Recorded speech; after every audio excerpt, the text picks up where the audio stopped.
नमो भगवते वासुदेवाय। कार्तिक महात्म कथा का द्वितीय अध्याय प्रारंभ करने से पहले सभी सखियों को मेरा हरि स्मरण। श्री गणेशाय नमः। हरे कृष्णा। द्वितीय अध्याय गुणवती की कथा। भगवान श्री कृष्ण ने कहा, हे देवी, गुणवती अपने पिता व पति को राक्षस के द्वारा मारे जाने का समाचार सुनकर बड़ा विलाप करने लगी। हा नाथ, हा पिता, मुझको त्याग कर आप कहाँ चले गए? मैं अकेली कन्या हूँ, मैं आपके बिना अब क्या करूँ?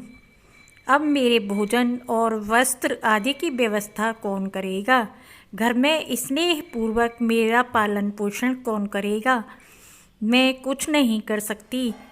मुझ विधवा की रक्षा कौन करेगा? मैं कहाँ जाऊँ, कहाँ रहूँ? मेरा तो अब कहीं ठिकाना नहीं रहा।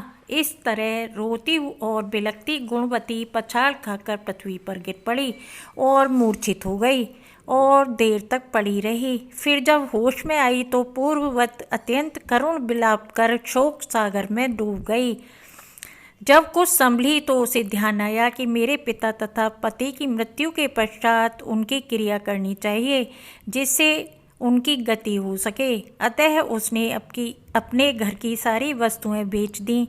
उनके बेचने से जो पैसे मिले उनसे अपने पिता और पति की श्राद्ध आदि क्रिया की। फिर वह उसी नगर में रहती हुई भगवान विष्णु की भक्ति में 8 प्रहर रहने लगी। उसने जन्म से लेकर मृत्यु तक नियम पूर्वक सारी एकादशियों के व्रत और कार्तिक महीने में उपवास तथा व्रत किए।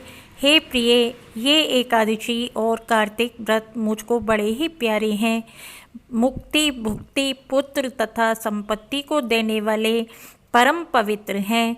जो मनुष्य कार्तिक मास में जब तुला राशि पर सूर्य आता है तो सवेरे उठकर स्नान करते हैं, व्रत व उपासना करते हैं, वह मुझे बहुत ही प्यारे हैं। क्योंकि यदि वह बड़े पापी भी हों तो भी स्नान व व्रत के प्रभाव से उनको मोक्ष की प्राप्ति हो जाती है। जो मनुष्य कार्तिक में स्नान, जागरण, दीपदान तथा तुलसी के वृक्ष की रक्षा करते हैं वह साक्षात विष्णु भगवान के तुल्य हैं।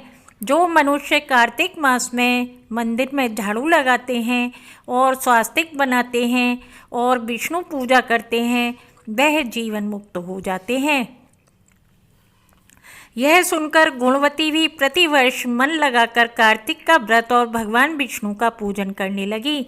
हे प्रिय, एक बार वह ज्वरग्रस्त थी और दुबली हो गई थी, फिर भी किसी न किसी प्रकार गंगा स्नान के लिए चली गई। गंगा तक पहुंची भी किंतु शीत के मारे वह बुरी तरह से कांप रही थी। वह एकदम शिथिल हो गई। तब वह मेरे दूतों के द्वारा मेरे धाम में आई। उसके पश्चात ब्रह्मा आदि देवताओं की प्रार्थना पर जब मैंने कृष्ण का अवतार लिया तो उस समय मेरे गण भी मेरे साथ आए। वह सब इस पृथ्वी पर यादव बने हैं।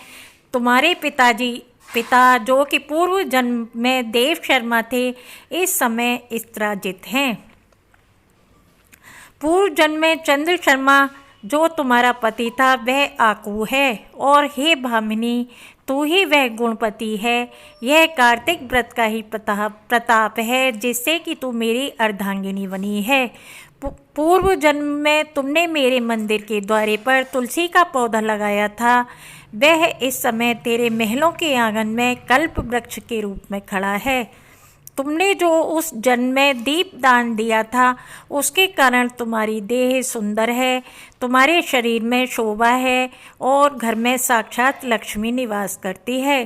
तुमने चूंकि पूर्व जन्म में अपने समस्त व्रतों का फल पति स्वरूप विष्णु के अर्पण कर दिया था, उसी के प्रभाव से तुम इस समय मेरी प्रिय भामिनी हुई हो।